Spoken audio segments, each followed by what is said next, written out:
इस एपिसोड में दो रानियां जिन्होंने भारत की दो सबसे खूबसूरत संरचनाओं का निर्माण करवाया।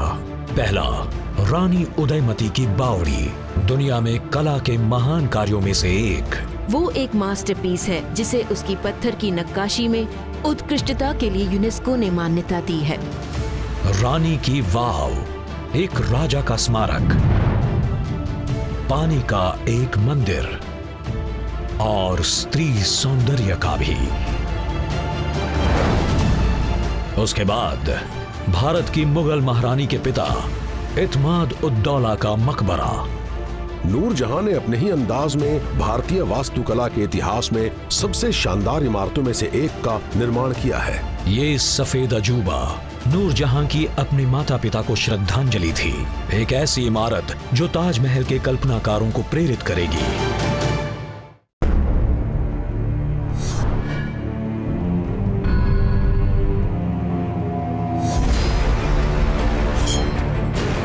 सदियों पुरानी संरचनाएं समेटे खड़ी हैं रहस्य अतीत के।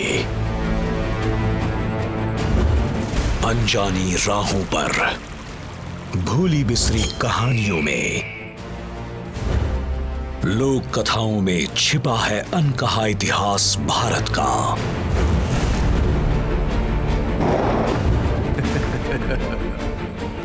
उसके अनदेखे अजूबे और अनजाने रहस्य।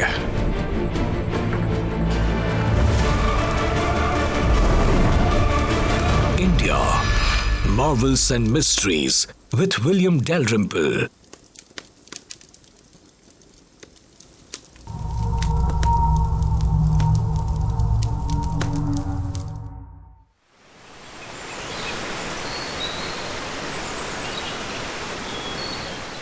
मानव जाति के इतिहास के सबसे पुराने ग्रंथों में से एक ऋग्वेद में एक रहस्यमय नदी देवी का वर्णन है, जिसे माताओं, नदियों और देवियों में सर्वश्रेष्ठ माना जाता है। सरस्वती। हिमालय से निकलने वाली सरस्वती नदी को ज्ञान की देवी भी माना गया है। उत्तर पश्चिमी भारत से होकर बहती, अपने रास्ते में जीवन का पोषण करती।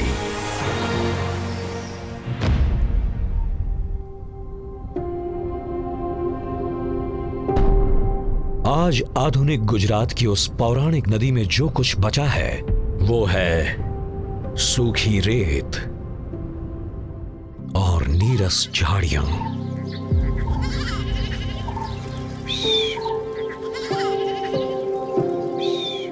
जिन लोगों का पालन पोषण उसके जादुई जल से हुआ था वो भी जा चुके हैं। उनके वंशज अब निर्मम वातावरण में रहते हैं। सरस्वती धीरे धीरे सूख गई। हजारों सालों में भूकंप और टेक्टोनिक परिवर्तनों ने इस क्षेत्र का भूगोल बदल दिया, लेकिन जमीन के नीचे दफन था वास्तुकला का एक खजाना जो छिपा रहा 6 शताब्दियों तक। रानी की वाव के मामले में उसे भुला दिया गया था। जब इसे खोदना शुरू किया तो ऊपर थोड़ा सा हिस्सा था, और फिर जैसे जैसे ज्यादा और ज्यादा खोदते गए एक पूरा ब्रह्मांड सामने आने लगा। जब 1940 के दशक में और फिर 1960 के दशक में खुदाई शुरू हुई तो सिलिंड्रिकल कुएं का सिर्फ एक हिस्सा और कुछ खंभे ही दिखाई दे रहे थे। खुदाई में एक बावड़ी या एक वाव का पता चला, जैसा कि इसे स्थानीय भाषा में कहा जाता है। इन खंडरों की मरम्मत 1986 में शुरू हुई, जिसने इस जगह को उस अचंभे में बदल दिया जो आज रानी की वाव कहलाती है। रानी की वाव या रानी की बावड़ी वो आज भारत में ही नहीं बल्कि दुनिया भर में भूमिगत जल वास्तुकला के बेहतरीन प्रमाण के रूप में खड़ा है। रानी की वाव एक यूनेस्को वर्ल्ड हेरिटेज साइट है। इसका निर्माण सोलंकी साम्राज्य की राजमाता रानी उदयमती ने अपने पति राजा भीम प्रथम की याद में करवाया था।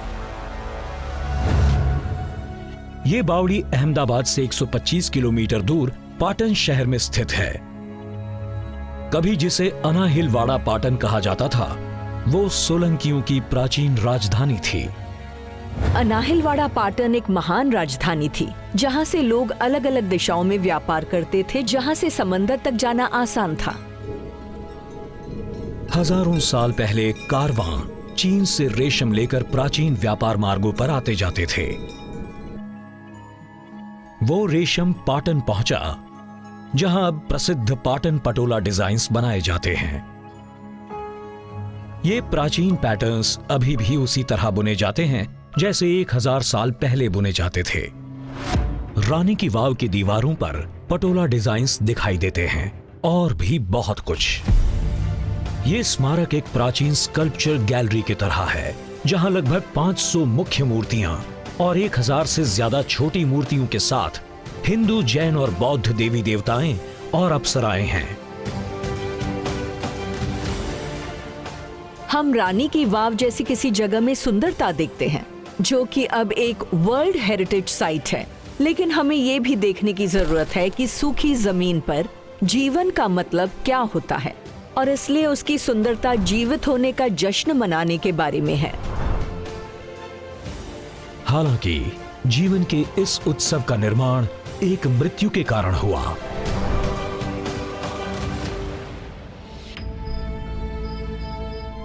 सन 1064 में एक महान राजा का शासन समाप्त हुआ। अनाहिलवाड़ा पाटन के प्रथम राजा भीम की 42 सालों के शासन के बाद मृत्यु हो गई। राजा भीम कला और वास्तुकला के महान संरक्षक थे।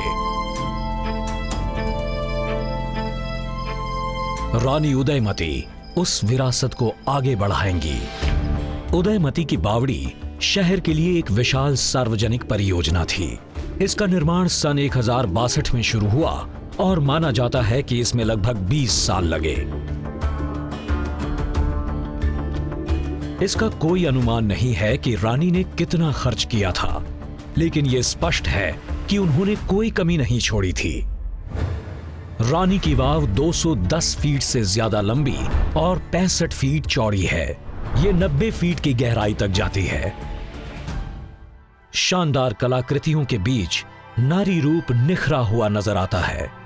उसे बनाने वाले का अपना दृष्टिकोण असल में सामने आ रहा है। सौंदर्य खुलकर सामने आ रहा है।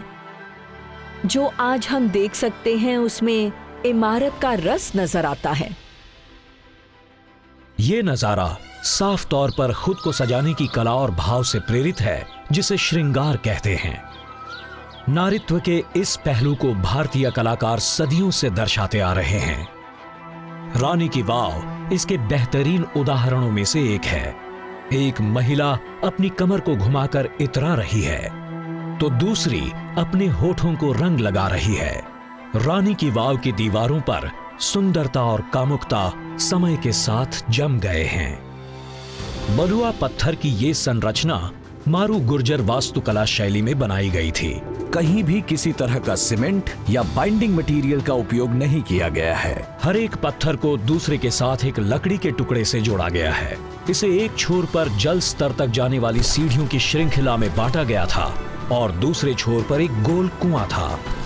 दरअसल इसमें जो अनोखी बात है वो ये है कि वो कितनी गहराई तक जाता है। इसके कितने अलग अलग लेवल्स बनाए गए हैं। इसमें 7 स्तंभों वाली मंजिलें हैं। मूल 292 स्तंभों में से 226 अभी भी खड़े हैं। कई पूरी तरह से बरकरार हैं। कुछ स्तंभ समय के साथ खो गए, लेकिन बाकी स्तंभ एक कुशल डिजाइन की गवाही देते हैं। रेगिस्तान की गर्मी से राहत पाने और वाष्पीकरण की दर को कम करने के लिए इनका निर्माण किया गया था। 11वीं शताब्दी में पानी की कमी यहां पहले से ही गंभीर समस्या थी। स्थानीय लोग जिस सरस्वती की पूजा करते थे वो सूख चुकी थी। रानी की वाव के करीब एक विस्तृत जल संचयन प्रणाली के अवशेष एक अनोखी कहानी कहते हैं। सहस्त्रलिंग तालाब, इसका नाम उन 1000 शिवलिंगों के नाम पर रखा गया था जिनके बारे में माना जाता है कि वो यहाँ रानी की वाव के पहले हुआ करते थे। ऊंचाई से देखने से पता चलता है कि 1000 साल पहले कैसे जटिल जल विज्ञान का इस्तेमाल किया गया था। बरसात के मौसम में पानी को सरस्वती नदी से प्रवाहित किया जाता था। इकट्ठा किया गया पानी फिर गहरी नहरों से होकर बहता था और 40 मीटर व्यास वाले रुद्र कुप्पा में जमा किया जाता था। यहां पानी की मिट्टी जम जाती थी और साफ पानी आगे की ओर बह जाता था, एक सरल प्रणाली 21वीं सदी की नहरों की तरह। इस जल प्रबंधन और भंडार प्रणाली ने जल स्तर को फिर से भर दिया, जिससे रानी की वाव और क्षेत्र के दूसरे कुओं को मदद मिली। क्या ये बावड़ी रानी उदयमती की अपने मृत पति को सिर्फ एक श्रद्धांजलि थी, या ये उससे कुछ और ज्यादा थी? कई लोग मानते हैं कि उन्होंने न केवल एक कुआं बल्कि एक पूजा स्थल भी बनाया था, जहां जल ही देवता थे। कुछ लोग कहते हैं कि रानी ने एक मंदिर बनवाया था, जिसकी रहस्यमय बात यह थी कि उनका मंदिर उल्टा था। असल में अगर आप रानी की वाव को देखें तो ये एक मंदिर का उल्टा शिखर है। इसके निर्माण के 1000 साल बाद रानी उदयमती की बावड़ी आधुनिक भारत के लिए गौरव का प्रतीक बन गई है।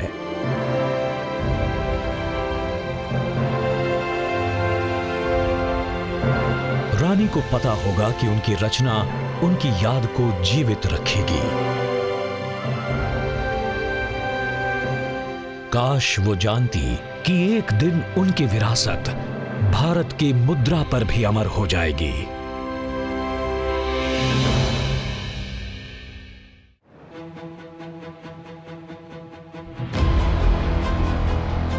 ताजमहल दुनिया का एक अजूबा, लेकिन 17वीं शताब्दी के मध्य में ये यमुना के किनारे का एकमात्र वास्तुशिल्प रत्न नहीं था। वहां बहुत सारे थे।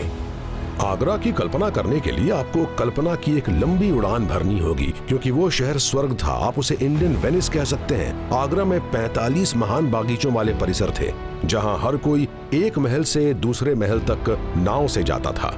आगरा के सभी प्रमुख स्मारकों के मुख्य प्रवेश द्वार नदी की तरफ हैं। सदियों के अनियंत्रित शहरीकरण ने कभी शाही रहे इस शहर के ज्यादातर महलों और बगीचों को नष्ट कर दिया। उनमें से लगभग 15 आधुनिक आगरा की फैक्ट्रियों और बस्तियों के बीच किसी न किसी हालत में बचे हुए हैं, और उनके बीच में है 1620 के दशक में बना एक गार्डन टूम्ब, जिसे भारत की महारानी और सम्राट जहांगीर की पत्नी नूर जहां ने अपने पिता गियासुद्दीन बेग के लिए बनवाया था। नूरजहां के पिता गियासुद्दीन को एतमद उद दौला की उपाधि दी गई थी, मतलब है साम्राज्य का स्तंभ। इसलिए जहांगीर के साथ उनका शानदार करियर रहा होगा। नूरजहां के माता पिता गियासुद्दीन और असमत का मकबरा 6 साल के निर्माण के बाद सन 1628 में पूरा हुआ। 4 दीवारी वाले बगीचे को फारसी चारबाग शैली में जल प्रवाह के साथ चतुर्भुजों में बांटा गया है। परिसर में 4 प्रभावशाली प्रवेश द्वार हैं। ये मकबरा 2 मंजिला है। केंद्रीय कक्ष में पूर्व मुगल प्रधानमंत्री और उनकी पत्नी की कब्रें हैं, लेकिन नूरजहां के पिता और उनकी मां असमत बेगम की गाथा इतनी भव्यता के साथ नहीं शुरू हुई थी। 17वीं शताब्दी की शुरुआत में उपमहाद्वीप और उसके पड़ोसी अस्थिर जगहें थी। फारसी साम्राज्य, जो कभी इस क्षेत्र का सबसे महान साम्राज्य था, मुगल उन पर भारी पड़ रहे थे। इस महान उथल पुथल में फंसे लोग अपने हालात के अनुसार एक राज्य से दूसरे राज्य में चले गए। गियासुद्दीन और असमत ने ईरान से भागने और मुगल भारत में अपना भविष्य तलाशने का फैसला किया। जो कुछ भी वो ले जा सकते थे, उस थोड़े से सामान के साथ वो हिंदुस्तान की ओर चल पड़े। असमत गर्भवती थी। उन्होंने शायद ये सोचा भी नहीं होगा कि जिस बच्ची का नाम वे मेहरूनिसा रखेंगे, वो एक दिन बनेगी नूरजहां, दुनिया की रोशनी, हिंदुस्तान की महारानी।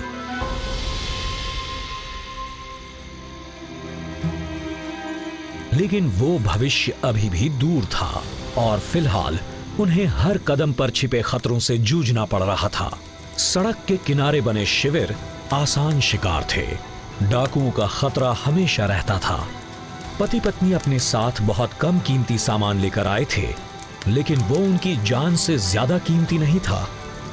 तो ये एक परिवार था, एक फारसी परिवार जो इमिग्रेंट्स की तरह काम की तलाश में हिंदुस्तान आया था, जिसने असल में अपने लिए एक शानदार विरासत बनाने के लिए उन सभी परेशानियों को पार कर लिया था जिनका उन्हें सामना करना पड़ा था।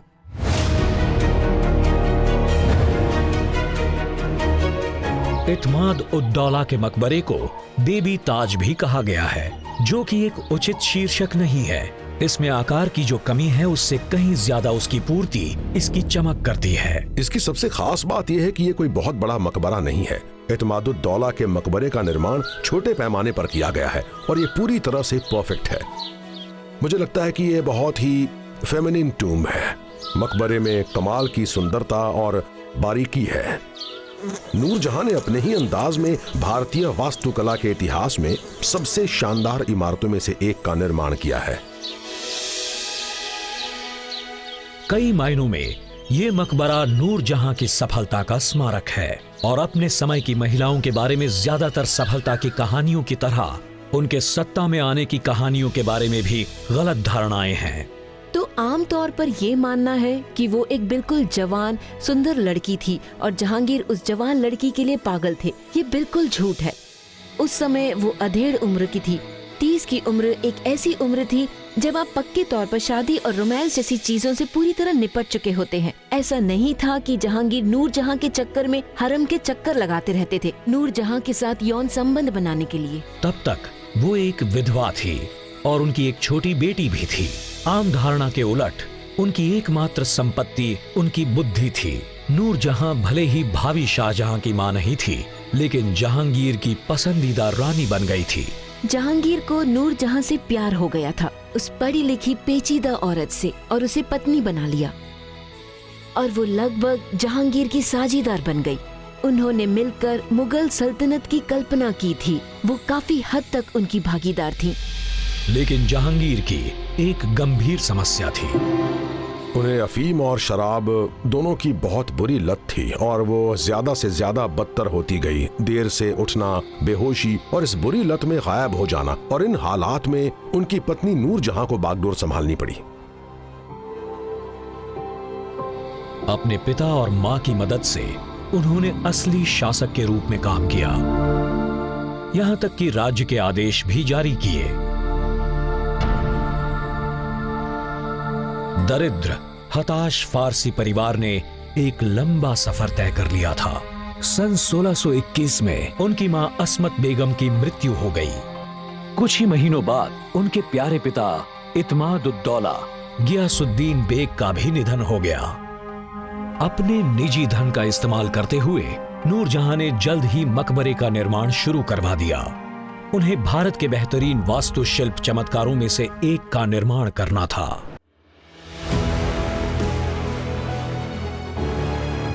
अपने माता पिता की मृत्यु के बाद नूरजहां एक दुखी बेटी और एक राज करने वाली महारानी दोनों थी। एक भव्य स्मारक अनिवार्य था।